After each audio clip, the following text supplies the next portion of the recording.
Na plenitude dos tempos veio Jesus, segundo disse Paulo, e o nascimento de Cristo trouxe esperança, trouxe compaixão ao mundo que estava vivendo em trevas e em ódio.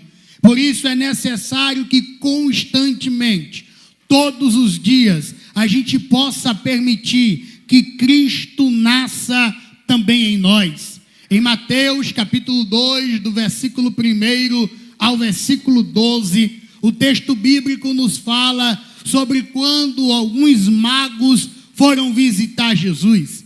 E antes de entrar propriamente no texto, eu preciso desmistificar algumas coisas aqui. Primeiro, que não sabemos de fato quantos magos foi. O texto não diz se era 1, se era 2, se era 3, se era 10. Se sabe que alguns magos foram visitar Jesus. A quantidade foi passado por tradição, porque entregou os 3 presentes, de que eram 3, mas a gente não pode afirmar isso. Eles vão visitar a Jesus porque tiveram pela Escritura, um entendimento de que o Messias viria. Precisamos deixar que Jesus nasça em nós, flua em nós, mas para que Cristo nasça em nós, constantemente, para que todos os dias o sentimento de Cristo flua em nossos corações, é necessário uma volta, uma análise, um cuidado e um amor pela palavra. Foi através das Escrituras que aqueles homens puderam ter um entendimento de que o Cristo nasceria. Para Cristo nascer em nós, precisamos amar a sua palavra, até porque sobre ele está escrito: no princípio era o Verbo, e o Verbo estava com Deus, e o Verbo era Deus. Mas esse Cristo, que era outrora o Verbo, a profecia, a palavra de tantos profetas, se fez carne e habitou entre nós, e por ele todas as coisas foram feitas. Aleluia! Para que Cristo nasça constantemente em nós, é necessário que nós venhamos nos esforçar. Aqueles homens vieram de longe, Diego, vieram de longe, de muito longe, após lerem na palavra, após analisarem as Escrituras, estudarem e ter o entendimento de que o Messias nasceria e os tempos que provavelmente nasceria pelas profecias de Daniel, vieram de muito longe para Israel, para Jerusalém, para ver o Salvador. Meus irmãos, aqueles homens, após lerem a palavra, foram guiados aí na contramão de tudo. Ninguém queria ir a Israel, ninguém queria ir a Jerusalém, não era um lugar desejado por ninguém para viver. Mas se Cristo deve nascer em nós, se nós queremos todos os dias que Cristo, poder de Deus e sabedoria de Deus, nasça e cresça em nós, precisamos ter coragem para ir na contramão do mundo, para ir na contramão das vontades pecaminosas, das paixões mundanas, em obediência à palavra, para nos encontrar com este Cristo, que é o único que pode transformar a velha criatura pecaminosa em uma criatura nova para a glória de Deus.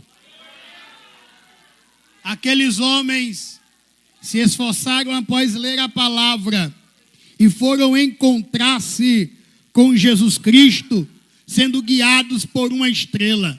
Não bastou ler a Escritura, eles precisavam de uma experiência espiritual. Eles precisaram que Deus se manifestasse também com formas espirituais para guiá-los. A sabedoria humana não pode nada se o Espírito Santo de Deus não direcionar os passos dos homens. O apóstolo Paulo, escrevendo aos Coríntios, ele disse: quando fui até vós, não fui com palavras de sabedoria humana, mas vos anunciei Cristo crucificado em poder e pelo Espírito Santo. Que nós venhamos deixar que o Espírito Santo nos guie, nos oriente, direcione os nossos passos, pois como diz em Romanos 8,14, todo aquele que é guiado pelo Espírito de Deus, esse é filho de Deus. Deixar Cristo nascer em você é permitir que o Espírito Santo te guie, que o Espírito Santo te oriente, que o Espírito Santo te conduza. Aqueles homens foram ao encontro de Cristo. E a Bíblia diz no versículo 9 que quando eles viram Jesus, eles se alegraram. Quando Cristo nasce em nós, nós passamos a viver uma vida de alegria. Quando pela palavra, quando lutamos para obedecê-la, quando o Espírito Santo nos guia, nós passamos a contemplar Cristo em nós, e isso nos traz alegria, pois o fruto do Espírito é a alegria. Toda ansiedade, todo medo, toda opressão maligna seja repreendida e aniquilada em nome de Jesus, pois Cristo está entre nós, e entre nós o Espírito de Cristo gera alegria. Eles se alegraram e adoraram a Jesus. Quando Cristo nasce em nós, somos levados a uma vida de adoração, mesmo em meio às tribulações da vida, mesmo em meio às provações, às adversidades que nos sobrevêm. Nada tira a alegria da nossa salvação, a certeza de que Cristo está conosco e que o melhor de Deus está por vir.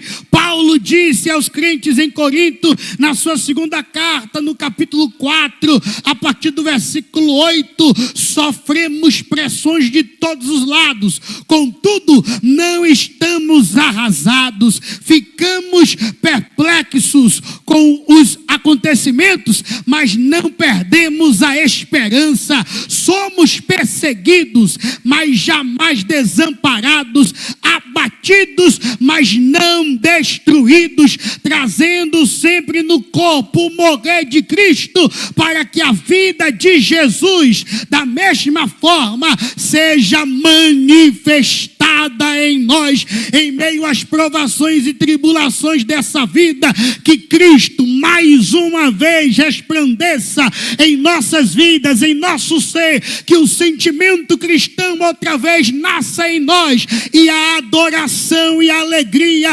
ocupe o espaço da murmuração, da dúvida e do desânimo, pois Cristo está conosco. Aqueles homens, após ter se encontrado com Cristo recém-nascido, que não era mais um bebezinho recém-nascido, mas não mais uma criancinha de colo, porque a Bíblia diz que eles entraram em uma casa, já não estavam mais no estábulo onde Jesus nasceu. Então não foi na mesma madrugada como conta os desenhos, foi tempo depois.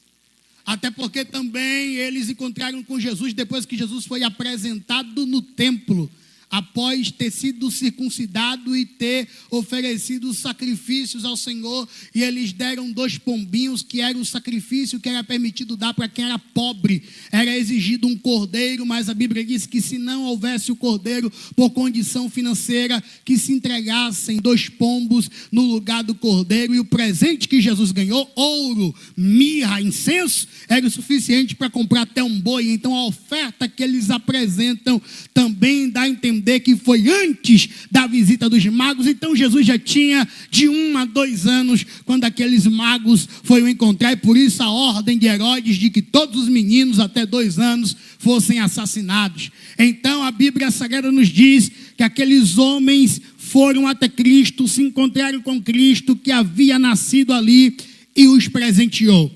Esses presentes têm significados, e eu gostaria de falar deles sobre 2 perspectivas, a humana e a perspectiva divina. Primeiro, dentro da perspectiva humana, quando eles dão ouro a Jesus, isto aqui fala de riqueza, de bens materiais, e aquele que permite que Cristo nasça em seu coração, o nascimento de Cristo em nós, deve nos levar a entender que somos mordomos, nada é nosso, tudo é dele. O seu tempo deve glorificá-lo, a sua família deve glorificá-lo, toda a sua vida, todos os bens que vierem à sua mão devem ser apresentadas a Cristo, como aqueles homens deram o seu ouro, para que você entenda que você é apenas um mordomo. Você precisa cuidar dessa mulher porque ela é de Deus, ele deu a você para cuidar. Você precisa cuidar deste homem porque ele é de Deus, foi dado a você para cuidar. Você precisa cuidar e guiar esta criança nos caminhos do Senhor, porque ela é de Deus, foi entregue a você apenas para cuidar. Nada é nosso, a ele toda a honra, toda a glória, todo o louvor, tudo pertence a ele. Nós apenas estamos aqui para cuidar daquilo que ele nos dá. Segundo, foi entregado a ele incenso. Incenso aponta para as nossas orações. Em Apocalipse é dito sobre isso, também em Salmos, aponta as orações dos crentes, como subindo como um cheiro agradável a Deus, como subindo como incenso ao Senhor. Na perspectiva humana, quando aqueles homens entregam incenso a Jesus Cristo, ele está dizendo que uma vez que Cristo nasceu em nós, nós podemos orar a ele, nós podemos falar com ele e entregar a ele todas as nossas petições. Ele disse: clama a mim e responder-te-ei e anunciar-te-ei coisas grandes e fortes, ou melhor, coisas grandes e firmes que não sabe. Então entregue os seus pedidos a Jesus, entregue suas necessidades a Cristo. Ele te ouve, ele atende, ele tem a provisão. Cristo está com você, entregue a ele. Terceiro, foi entregue a Jesus mirra. Mirra é um óleo do qual se fazia perfume, é um óleo aromático. Era um perfume da época muito caro, por sinal. E quando este perfume é entregue, mirra ali também fala, era o mesmo material usado também para curar enfermidades, para cicatrizar.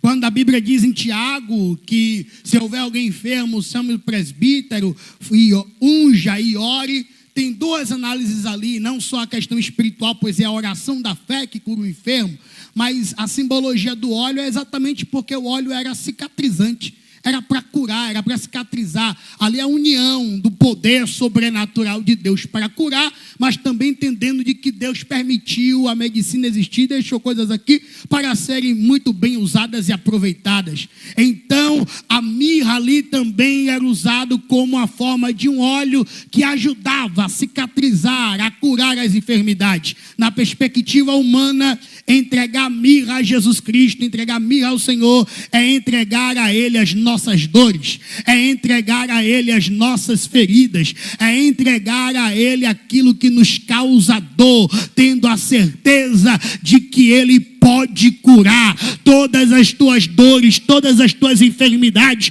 tudo aquilo que te incomoda, quer seja de ordem física, espiritual, mental. Sobre as pisaduras de Jesus nós fomos sarados, ele levou sobre si toda a nossa enfermidade. Então todo mal, toda dor, independente da origem ou da causa, lance sobre Cristo, ele tem poder para curar. Leonardo, e na perspectiva divina, ouro fala da autoridade de Jesus como rei. Ouro era o presente que se dava aos reis.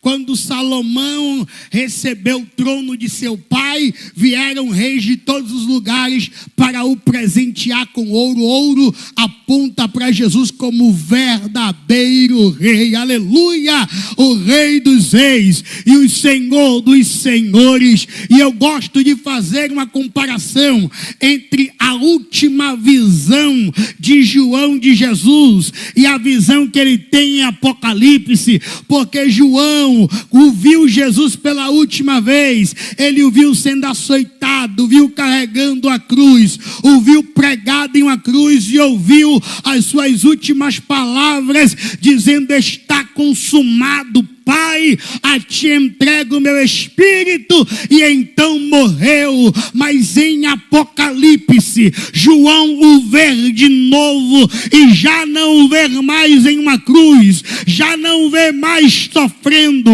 já não vê mais chorando, já não vê mais ele cheio de cicatrizes ou ensanguentado. Não, agora ele o vê com cabelo branco como a neve, olhos como chama de fogo, pés como de latão reluzente, roupa de sacerdote, e na orla de suas vestes estava escrito: Rei dos Reis e Senhor dos Senhores. Cristo é o nosso Rei. E porque Ele é o nosso Rei, a igreja do Senhor jamais será destruída.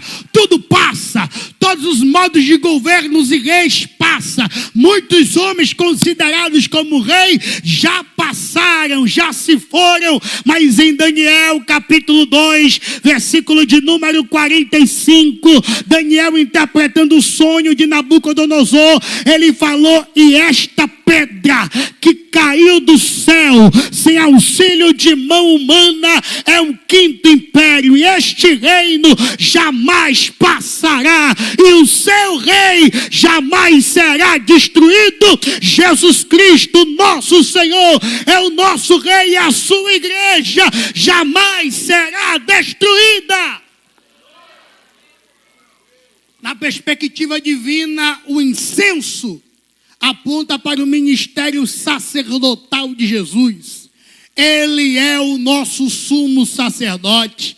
Antes de Cristo, era necessário um humano, falho e pecador como qualquer outro, para entrar no Santo dos Santos com um sacrifício, oferecer um animal inocente, e através do sangue do animal ali derramado, os pecados da nação eram cobertos, para que Deus simbolicamente não os visse. A ideia é: a nação pecou, Deus está irado, e em sua justiça Deus deseja castigar, mas por conta do sangue do animal, Deus tolera, age de misericórdia, e o castigo não vem. Mas aquilo vai se acumulando ano após ano e dia após dia, e esse sacrifício era insuficiente, era incompleto.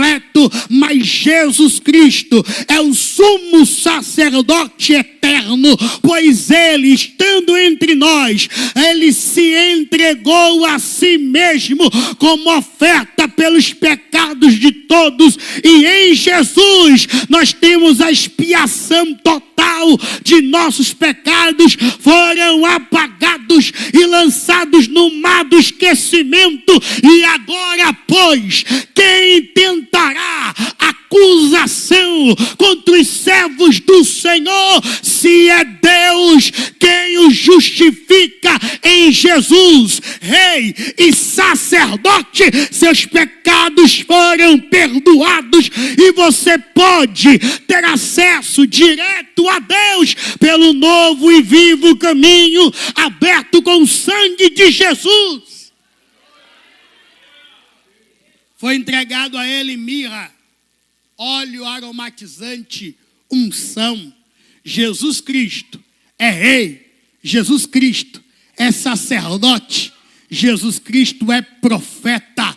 Pelas leis de Moisés, o homem não poderia ser rei, ser sacerdote, ser profeta ao mesmo tempo, mas Jesus cumpre todos esses ministérios. Ele é o nosso rei, não seremos destruídos. Ele é nosso sacerdote eterno, viveremos com ele eternamente. Ele é o nosso profeta.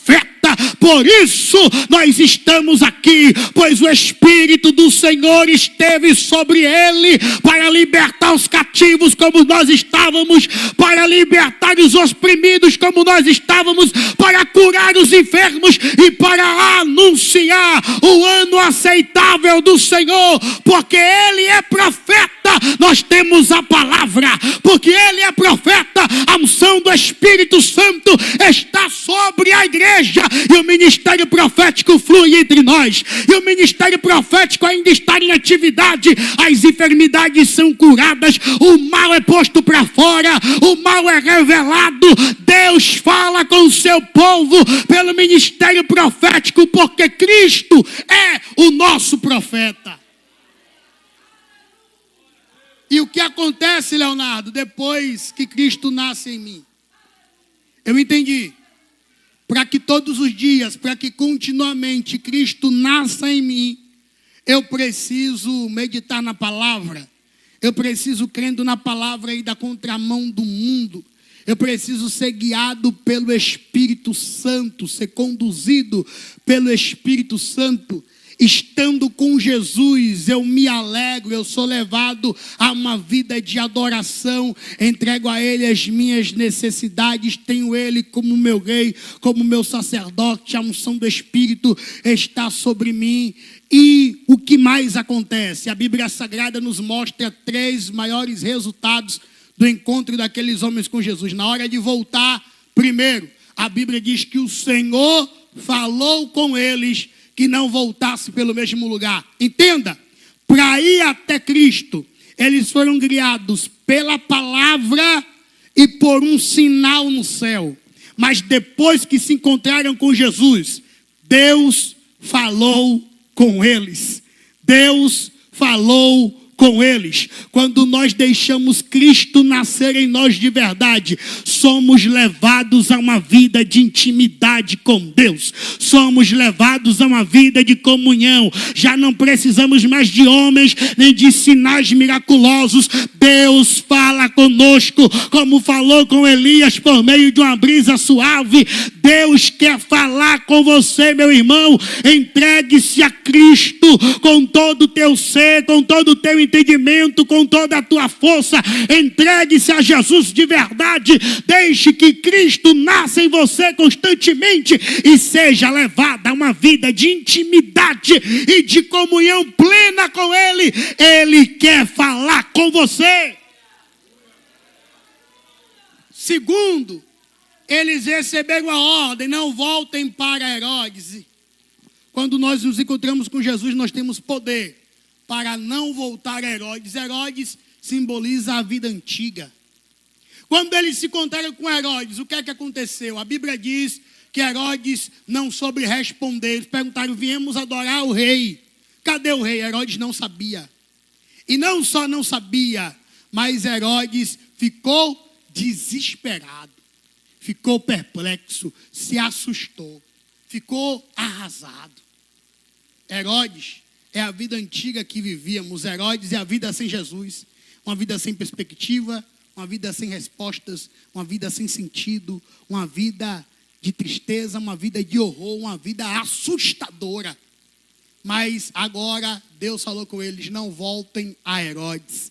Aleluia. Depois que Cristo nasceu em nós, depois que nos encontramos com Jesus, Herodes não tem mais poder sobre nós. Aquela vida de tristeza, aquela vida de angústia, aquela vida sem esperança, aquela vida sem sentido, já não faz mais parte de nós. Em Cristo encontramos o sentido para a nossa vida. Em Cristo encontramos a alegria de viver. Em Cristo nós temos a resposta.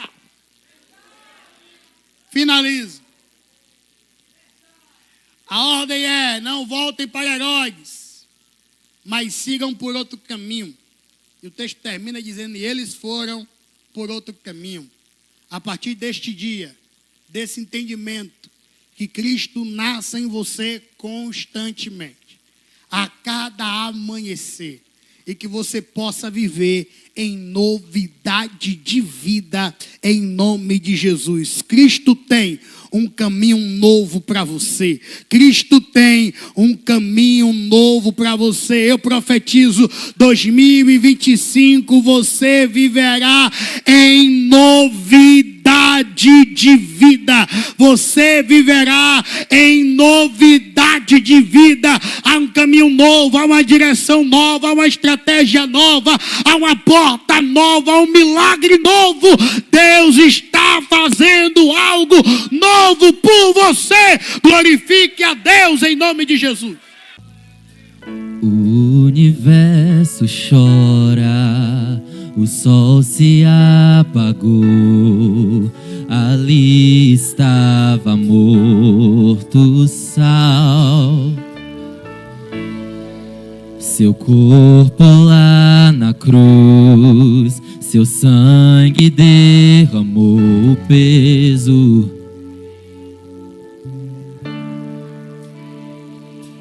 Levou, levou, levou.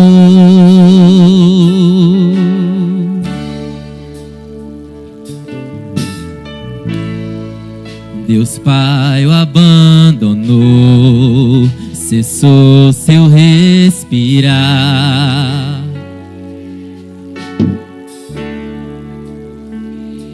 A guerra começou, a guerra começou.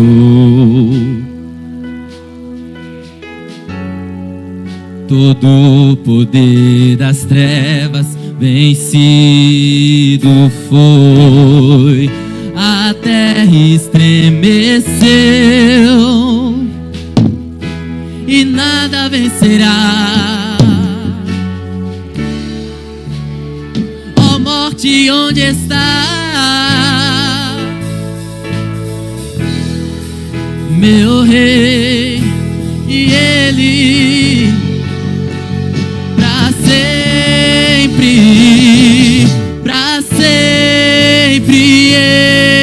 exaltado é, pra sempre adorado é, pra sempre ele ressuscitou, ele ressuscitou, ele ressuscitou.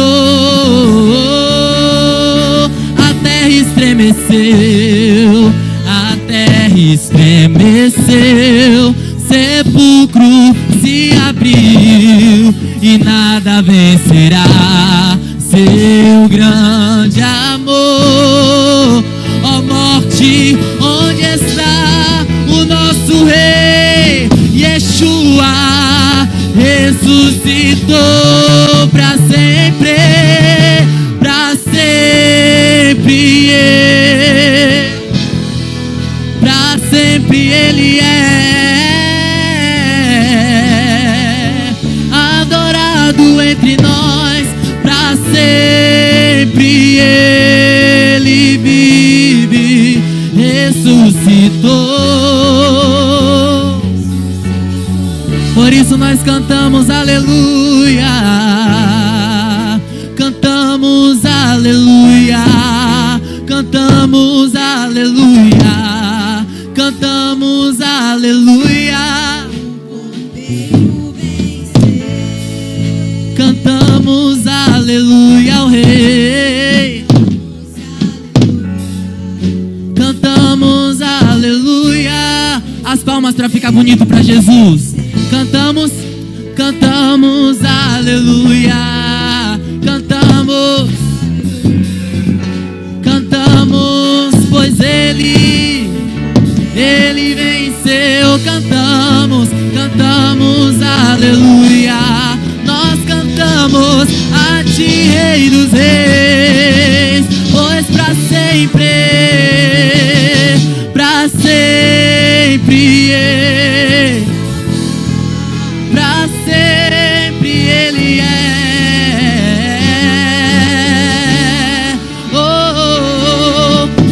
sempre ele vive, ressuscitou, ressuscitou pra sempre.